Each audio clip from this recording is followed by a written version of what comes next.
There are unkind and abusive people that seem to succeed and even thrive.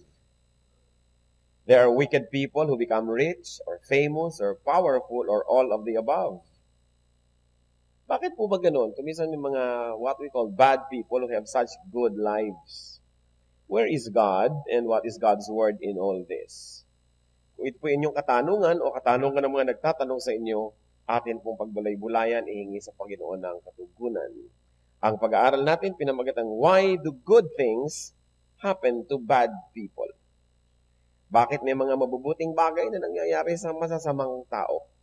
Panginoon, kami po ay pinupuri namin. Kami po ay yumuyukot sa sumasamba sa iyong harapan.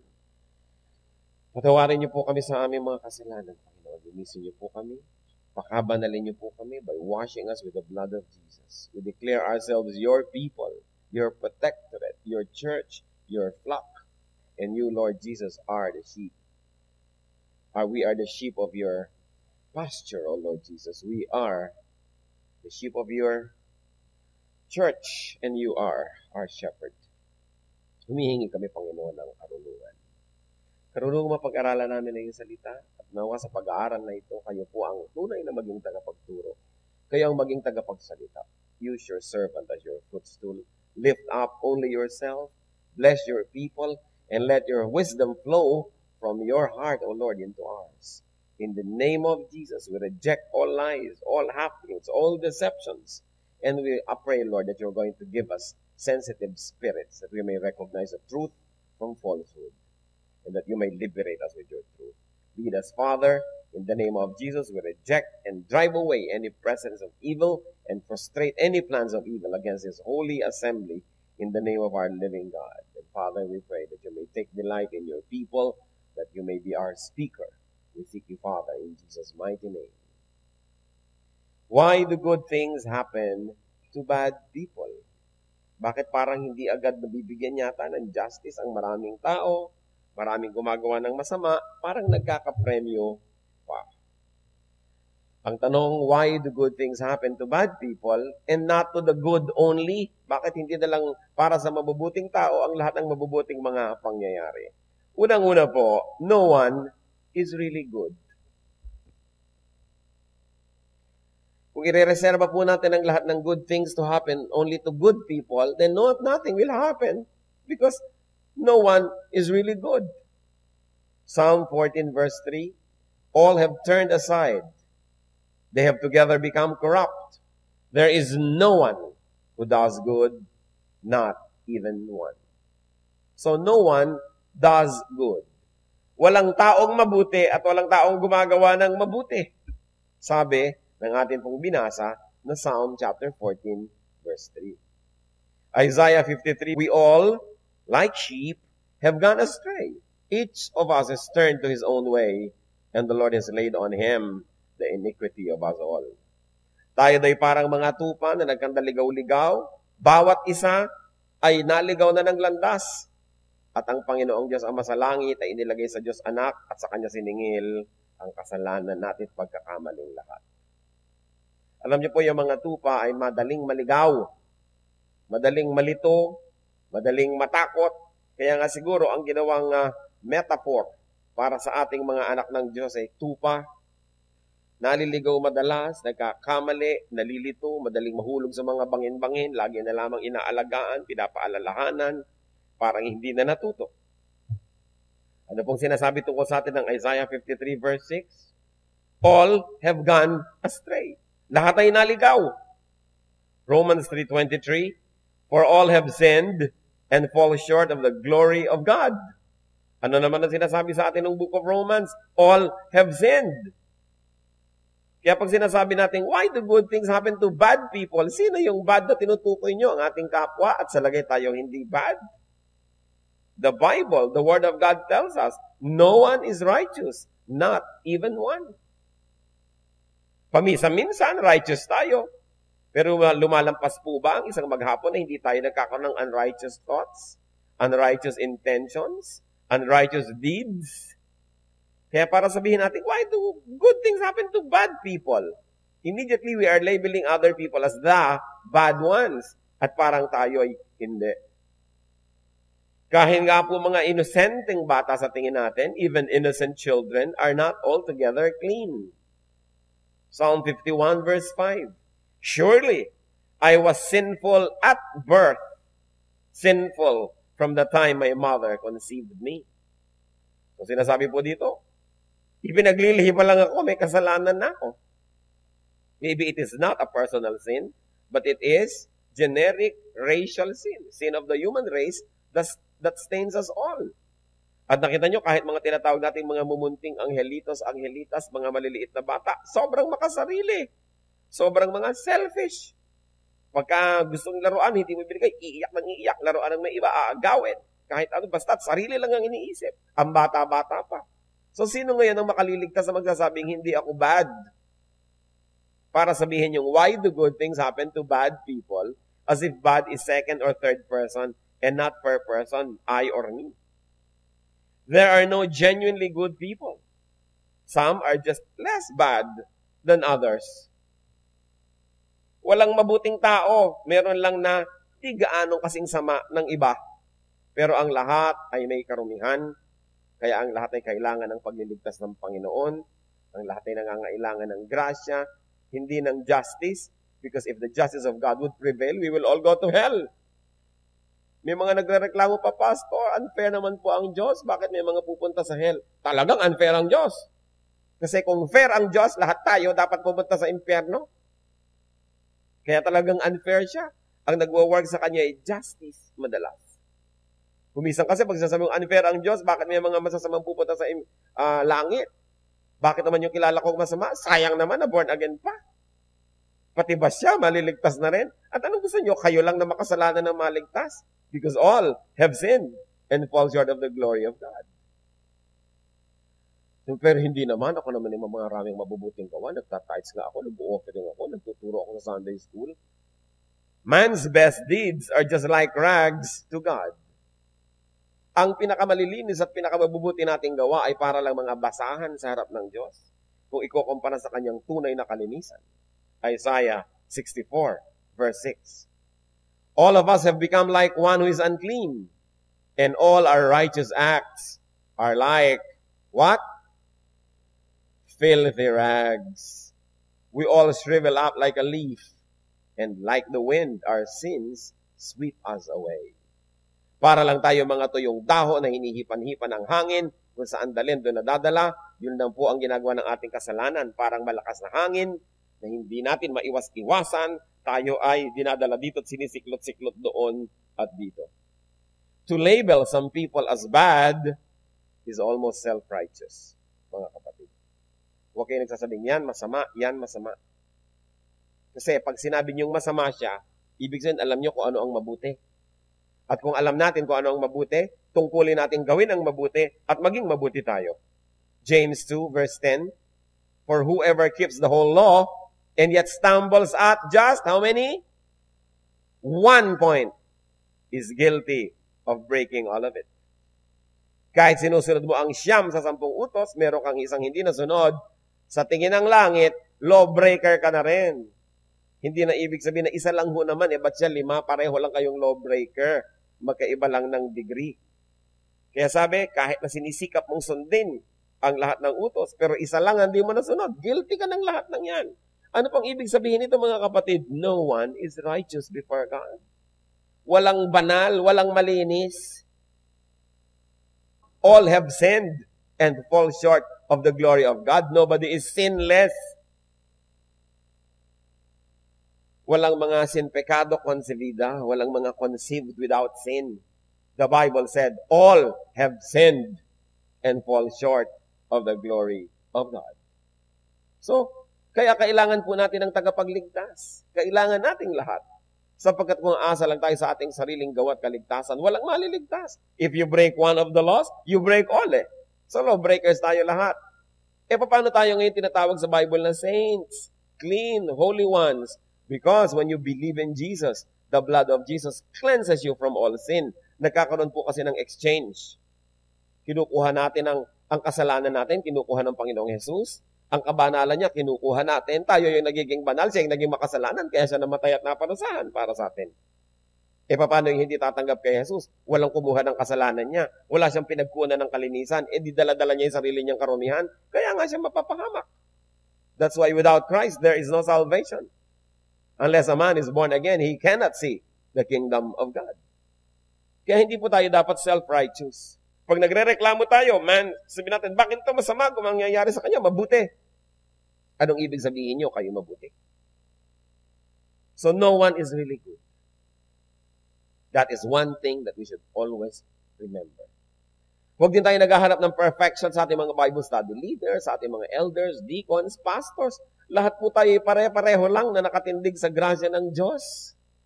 Pare-pareho lamang na upheld by God's mighty right hand. Walang taong mas banal at mas marunong at mas magaling kesa sa iba. Pare-pareho lang tayong umaasa sa awa ng Diyos. Kaya mahalaga, nagdadalanginan para sa isa't isa. Hindi yung pagka meron tayong kapatid na nagkamali, pagpepiestahan, puputaktihin, tatapakan, uusigin. Ikaw, Bible study leader pa naman kita, ganyan ka. Pero ang tanong natin, naipag-pray nyo ba ang Bible study leader nyo? Kung hindi mo ipinagpe-pray ay isang tao, wala kang karapatan na mag-comment. Wala kang karapatan na umusig. Dapat ka pang ang masisi dahil hindi mo ipinag-pray. Ang utos, pray one for another. Kaya nga siguro yan nadapa, nagkulang ka ng pag-support sa prayer. Teacher mo pala, pastor mo pala, ipinagpe-pray mo ba? Pagkatapos, pag nagkamali, kauna-unahan ka magko-comment. Kaya kitang-kita nyo kung gaano kasama ang kalooban ng tao. And sometimes, these terrible things happen inside the church. Kaya tuloy ang mga tao sa church, nagiging hypocrite, nagmamaskara. Kasi pagka may konting kamalian, meron konting pagkakadapa, ang kauna-unahan nagchichismis, taga-church mismo. Tanungin nyo nga ang katabi nyo, medyo ganito nyo yung guild. May maskara ka ba? Diba? Ikaw ba'y talagang ikaw na? Yan na ba yan? Kasi alam niyo po, kung nagmamaskara pa rin ang kapwa natin at kapatid sa church, ibig sabihin may kasalanan tayo. Anong kasalanan ko doon? Itatanong nyo. Siguro, hindi natin na ipababatid na hindi tayo judgmental. That we can be prayerful and supportive at pwede sila mag-relax at ipakita ang kanilang tunay na anyo, tunay nilang mga kahinaan para makapagtulungan tayo. Pero pag lagi natin ine-expect sa kapwa, ang galing-galing niya, lagi siyang perfect, mapipilitan siya talagang mag-pretend. Mapipilitan siyang ikubli ang kanyang mga problema. Sabi mo, oy, deacon ka, may problema ka pala sa anak mo, hindi ka na deacon ngayon. Pag tinanggal nyo lahat ng mga deacon na may problema sa anak, di walang natira. May kasalanan ka pala, hindi ka na dapat mag-minister, di walang natira. Kaya kailangan magtulungan, imbes na nagsisiraan. Because remember, even the Lord remembers that we are all made of dust. Habang mataas ang pagtingin natin sa ating kapwa, lalo mga leaders natin, lalo nating taasan ang pananalangin para sa kanila. Sapagkat kung merong isang demonyong naka-assign sa walang silbi-silbing Kristiyano, siguro yung maraming silbi, 7 ang naka-assign doon. Para siya patirin, para siya dayain, para siya magkamali at maraming madamay. That's why we should be supportive. Remember that we are all sinners. Forgiven sinners. Living by the grace of God. Importante. Kaya mag-iingat din tayo sa mga terminology. Minsan, dala-dala mo yung tiya mo sa church, sasabihin mo agad sa usher, sa salvation mo idalagay yan, hindi pa saved. Pagan ito. O itong kasama ko, ano to? Unchurched. Hindi pa nakakakilala sa Panginoon. Yung mga napaka-careless na mga words na pag narinig tuloy ng iba na nagpapantingan-tenga nila. Ano ba pinakaiba lang natin sa kanila? Nauna lang tayo ng ilang hakbang na tanggapin yung pagpapala ng Diyos at pagpapatawad. Kala mo na tayo kung ano tayo magsalita. We are all just forgiven sinners. Some were just forgiven earlier than others. Some of us know a little bit more of God's word than others. So nobody can be proud because all men just depend on God's grace. Ano pa po isang dapat nating matanto tungkol sa pagtatanong na why do good things happen to bad people? All people are given chances to turn to God. Lahat ng tao, binibigyan ng Panginoong Diyos ang pagkakataon na magbalik loob. God is good to all people. Hindi lang sa inyo na born again, hindi lang sa atin. Bakit ako born again? Yung kapitbahay ko hindi born again, mas malaking ang negosyo niya. Siguro, mas masipag siya kesa sa inyo. Sa akala nyo, kung born again kayo, automatic pupunta na lahat yung mga pagpapala. God is good to all people. Matthew 5:44-45. But I tell you, love your enemies and pray for those who persecute you, that you may be sons of your Father in heaven. He causes His sun to rise on the evil and the good, and sends rain on the righteous and the unrighteous. So, pinasisikat daw ng Panginoon ang kanyang araw at pinababagsak ang kanyang ulan doon sa masama at sa mabuti. Ang ibig sabihin lang naman ng masama doon yung nasa kanyang sariling kasalanan pa, at yung mabuti yung makasalanan din naman, pareho lang ng masama, na tumanggap na ng pagpapatawa dahil kumilala na sa Panginoon. Yan ang pinagkaiba ng righteous at unrighteous. So God is concerned with and God gives chances to all people. Buti na lang, hindi ako naging Diyos, hindi kayong naging Diyos. Kasi kung tayo mga naging Diyos, judge agad yung iba. To hell agad yung iba. Lahat siguro naiinis tayo, to hell agad. Buti na lang, hindi tayo ang Diyos. That God is good to all. Kahit sa mga nakakainis, good pa rin siya. Good nga siya sa atin, nakakainis tayo, di ba? Itanong niya sa katabi niya, talaga ba nakakainis ako? Sabi niyo, di mo alam. Pero minamahal pa rin tayo ng Diyos. Bakit hindi natin ngayon mahalin yung hindi ka mahal-mahal? People need love, especially when they don't deserve it. Gusto natin agad, ma-judge yung iba. Bakit yung masasamang tao? Why don't all sinners fall dead? Why don't all rapists fall dead? Bakit hindi lahat ng masasamang tao kainin ng lupa? 2 Peter 3:9.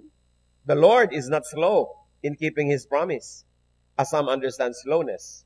He is patient with you, not wanting anyone to perish, but everyone to come to repentance. Kaya iba pagka born again, Lord, mag-second coming na, bumalik na po kayo ngayon na. Napaka-selfish nyo naman, ang dami nyo pa kamag-anak na hindi saved, gusto nyo nang mag-second coming? Kita nyo yung selfishness kasi pati ng mga Christians, na, Lord, sana mag-end of the world na kasi may sakit ako. Para hindi na ako mamatay physically, mag-rapture na lang. Paano yung kutakot-takot na taong hindi pa saved? Gusto nyo, dumating na ang Diyos ngayon? Save na ba lahat ng mahal nyo sa buhay? Yung Lord, ang tagal naman, bumalik na kayo. Sabi niya, the Lord is not slow in keeping His promise, as some understand slowness. Sabi ko, ang pakiwari nyo sa ibig sabihin ng mabagal, hindi gumagawa, hindi umaaksyon, hindi mabagal ang Diyos. Hindi lang siya nang huhusga pa dahil gusto niyang marami pang lalong makakilala sa Kanya. Paano nga naman yung nakakilala, wala nang bawian ng salvation? Di kahit matagalan, di bale. Saved na yan wala na namang bawian yan yung hindi pa nakakakilala, kaya pinapatagal-tagal pa. Kung gusto nating bumalik na ang Panginoon at madali, dalian nyo rin ang evangelism. At kung nakahanda ang mundo sa Kanya, baka bumalik na. Sometimes we can be so selfish even in our own prayers. Lord, bumalik na po kayo. Kasi handang-handa ka. Pero kung sakaling nagkamali ka at nagkasala, Lord, teka muna ako. Extension. Hindi pa ako maayos, konti pa. Pero ayan, okay na ako. Sige po, husgahan nyo na ang mundo. We can be so selfish. God's kindness is meant to lead people to repentance. Mabait ang Diyos, hindi dahil siya'y konsentidor. Ang kabaitan niya ay nandun upang ipamukha at ipakilala sa atin na dapat tayong maging mabuti rin. Na dapat nating suklian ang kabutihan ng Diyos at dapat tayong magbalik loob sa Kanya. Why do good things happen to bad people? Sabi natin, no one is really good. All people are given chances to turn to God. And also, all people who reject God's kindness will receive God's justice.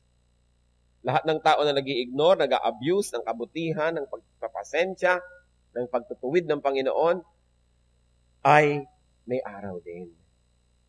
People who reject God's kindness will receive God's justice in this life.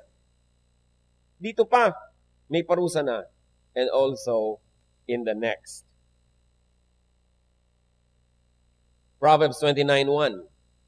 A man who remains stiff-necked after many rebukes, na yan, sa kasalanan, na parang enjoy na enjoy, ang sarap-sarap ng buhay, yan ay pinapataba ng pakatayin. Ibig sasabihin natin, bakit yung masasamang tao ang yayaman, gumagawa ng masama yung iba, para sa mga sarap sila buhay nito, gumagawa ng masama, kung gumagawa ng tama ang nagduro sa dito. Sasabihin ko, mainggit dyan. You have fattened yourselves in the day of, church, slaughter. Proverbs 1:22-33. How long will you simple ones love your simple ways? Now, this version of the Bible that uses word simple actually means foolish. Okay? Hindi talagang simple na simple, kundi ibig sabihin foolish. How long will you simple ones love your simple ways? How long will mockers delight in mockery and fools hate knowledge? If you had responded to my rebuke, I would have poured out my heart to you and made my thoughts known to you. But since you rejected me when I called, and no one gave heed when I stretched out my hand, since you ignored all my advice and would not accept my rebuke, I in turn will laugh at your disaster. I will mock when calamity overtakes you. God speaks here. When calamity overtakes you like a storm, when disaster sweeps over you like a whirlwind, when distress and trouble overwhelm you, then they will call to me, but I will not answer. They will look for me, but will not find me. Since they hated knowledge and did not choose to fear the Lord, since they would not accept my advice and spurned my rebuke, they will eat the fruit of their ways and be filled with the fruit of their schemes. For the waywardness of the simple, read full, okay? For the waywardness of the simple will kill them, and the complacency of fools will destroy them. But whoever listens to me will live in safety and be at ease without fear of harm. So eto, bahala ang Diyos. Doon sa talagang matitigas ang ulo, those that stubbornly live in disobedience to God. What did that reading share with us? That the stubbornly bad will be destroyed beyond repair. Yung talagang ayaw magbagong loob, ayaw hunos dili, ayaw bumalik sa Diyos, wawasakit din ang muling maribubuo pa. They will be slaughtered. Kakatayin. They will be overtaken by calamity, swept over by disaster, and overwhelmed by trouble.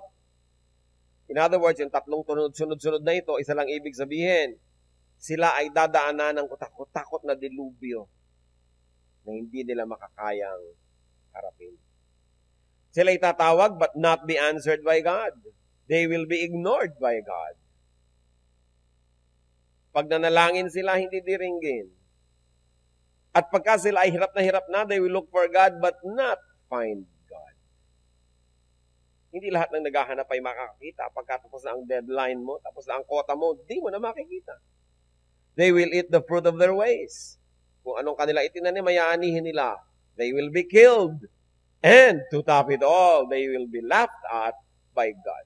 Pagtatawanan sila ng Diyos. Hindi natin lubos sa kilala ang Diyos. Basahin natin itong mga pinagbabasa natin na yan.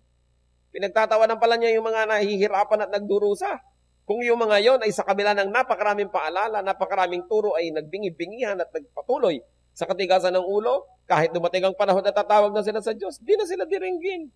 At pagtatawanan ng Diyos ang kanilang mga pagdurusa. Kaya mahalaga, sa oras pa lang na merong panahon, tayo'y bumalik sa Diyos. Hindi mag-intay pa ng ganyang mga dilubyo. Ano po mga conclusions natin tungkol sa maikling pag-aaral na ito? What to do to the wicked? What to do about bad people who prosper, who enjoy, who succeed? Anong gagawin natin? Kung minsan may kilala ka, ang lupit-lupit sa inong maliit ka, tapos ngayon, bakit parang ang yaman-yaman ito? Ang sarap-sarap ng buhay. Merong nandaya na anahan ka pa.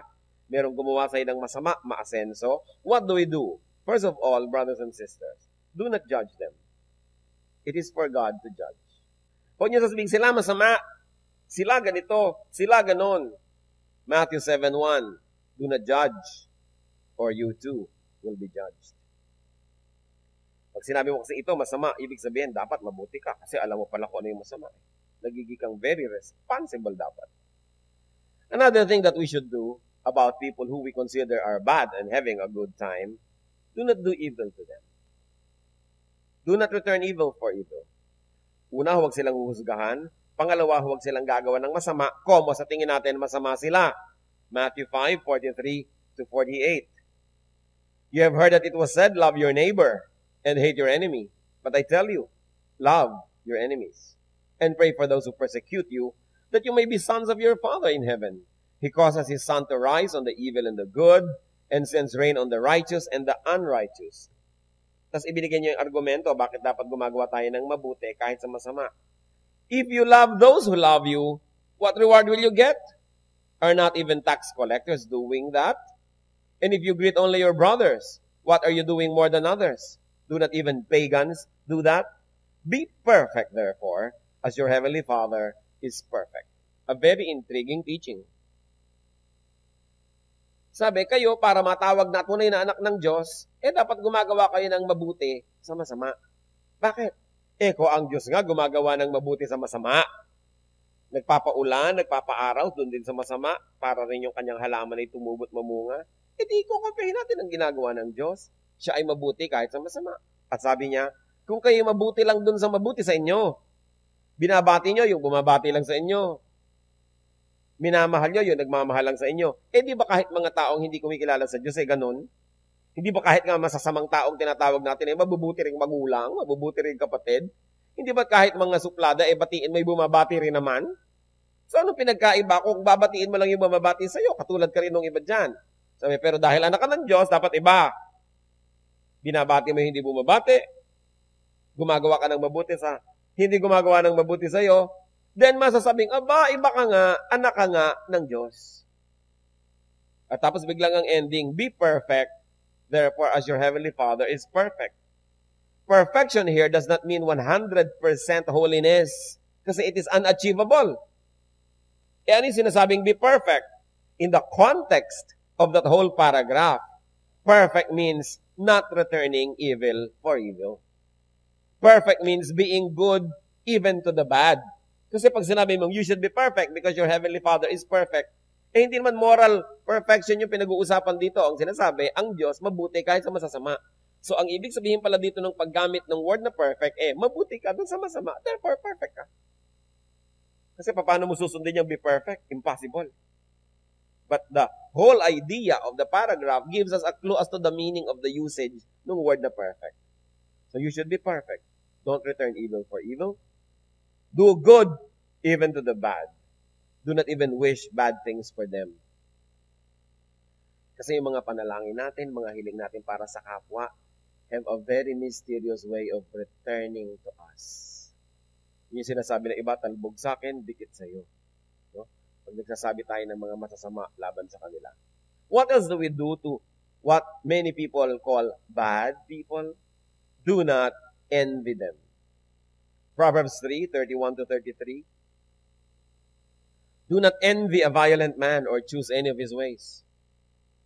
For the Lord detests a perverse man, but takes the upright into his confidence. The Lord's curse is on the house of the wicked, but He blesses the home of the righteous. Sabi, huwag ka maiinggit sa mga taong masasama. Huwag mong pipiliin ang kanyang mga maling pamamaraan sapagkat kinamumuhian ng Diyos ang kanilang mga pamamaraan. Subalit kinakalugdan ng Diyos ang pamamaraan ng mga matuwid. Ang sumpa ng Diyos ay nasa buong tahanan ng mga masasama. Subalit, ang kanyang pagpapala ay nandun sa mga mabubuti. So pagka pala tayo gumagawa ng masama, hindi lang tayo ang aani, pati mga anak natin, mga kasama natin sa bahay, kasi yung sumpa sa buong sambahayan. Kaya kita nyo, pag may ama ng tahanan na gumawa ng mali, alam mo, nagkulasisi, nagganito, nagganyan, damay lahat.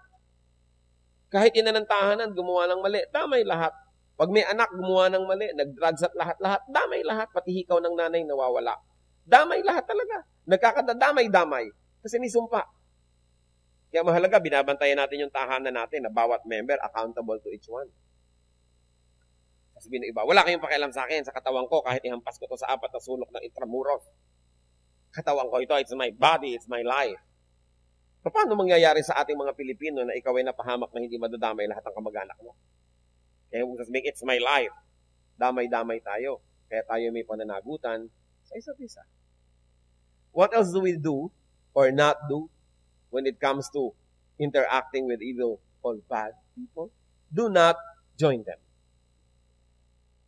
Proverbs 24 verse 1. Do not envy wicked men. Do not desire their company. Huwag mong naisin na makatropa sila, makasama sila, makavibe sila, kung mo sila sikat, kung mo sila prosperous. Huwag kayong sasali. And do not wish bad things for them. Hindi bagay sa isip ng Kristiyano na nag-iisip ng masama sa kapwa at nagpaplano o nananalangin ng masama para sa kapwa. Do not rejoice when they suffer. Huwag na huwag magbubunyi pag kami nagdurusa. Kahit pa ngayon nagdurusang yon, sa tingin natin, buti nga dahil makasalanan ka, huwag magbubunyi. Proverbs 24, verses 17-20. Do not gloat when your enemy falls. When he stumbles, do not let your heart rejoice. For the Lord will see and disapprove and turn his wrath away from him. Do not fret because of evil men, or be envious of the wicked, for the evil man has no future hope, and the lamp of the wicked will be snuffed out. Sabi, huwag kang magbubunyi pag may nagdurusang mga taong masasama, sapagkat baka makita ka ng Diyos, hindi matuwa sa iyo ang Diyos, at yung galit niya ay mabaling, mawala dun sa taong pinagagalitan niya ngayon, at baka sa iyo mapunta. Kaya huwag ka sabing magbubunyi. Kung ang Diyos ay gumagawa ng kanyang katarungan, may itinatama, manahimik ka lang dyan, pasalamat ka at hindi ikaw ang tinatamaan. Pero huwag mong ipagdiriwang ang pagbagsak ng iyong kapwa, kahit pa nga sa tingin mo masama siya. Sapagkat pag nagdiwang ka, baka ang galit ng Diyos ay mawala dun sa tao. In fact, baka sa iyo mapunta. Kaya dapat binabantayan natin ang ating sarili. And finally, what do we do when there are bad people who seem to be having a good time? Do not complain. Do not complain to God. Do not complain about God and about God's dealing with men. Alam niyo po, merong isang ayaw na ayaw ang Diyos sa ugali, yung pala reklamo. Lalong-lalo yung nagre-reklamo laban sa Diyos. Na yung Diyos ko, bakit naman kayo ganyan? Bakit niyo pinapabayaan ganito? Ganyan. Ba't salagay mas marunong pa tayo sa Diyos? God knows His business. Diyos nga siya. Alam niya yon. And God is always right. Even though you may not always agree with God, God is always God. And therefore, He is right. Trust God, especially in matters of justice. Kung tayo po ay may mga sa paligid natin, nakikita natin na bakit ito umaasenso sa kadayaan, sa panlalamang, sa panggagancho, bakit ito sa shortcut niya, sa hindi niya sa pagsunod sa tamang batas, nagkakaroon siya ng nangyayaring mabuti sa kanyang buhay. Huwag kayong mainggit, huwag kayong magreklamo. Ang asikasuhin natin mga kapatid, ang sarili nating pananagutan sa Diyos, ituwid natin ang ating buhay, at kung tayo ay magagamit ng Diyos sa kasangkapan para maituwid ang iba pa, lalong mabuti. But let us not be judges. Let's bow before the Lord and think about this. Sino-sino ang mga taong iniisip nyo, ito ang sama-sama tapos nag-enjoy sa buhay? Ihingi natin ng tawad sa Panginoon ang ating pagiging judgmental. Ipaubaya natin sa Diyos ang kanyang pagkilos. After all, He is God of justice. Ang ating ituwid ang ating buhay. At kung meron po sa atin, kahit minsan naiinggit, natutuksong mainggit sa mga gumagawa ng mali, huwag na huwag gawin yun. Ang Diyos ay di natutulog at alam niya ang bunga ng lahat ng kamali ang ginagawa ng mga tao. Huwag tayong mainggit. So kung tayo man naiinggit sa mga kumisan na hindi gumagawa ng tama, ihingi din natin ang tawad sa Panginoon. Mag-ulay-bulay tayo at ipasuri natin sa Espiritu ng Diyos sa ating mga sarili. Let's be alone with God for a while. Seek God's correction and God's blessing.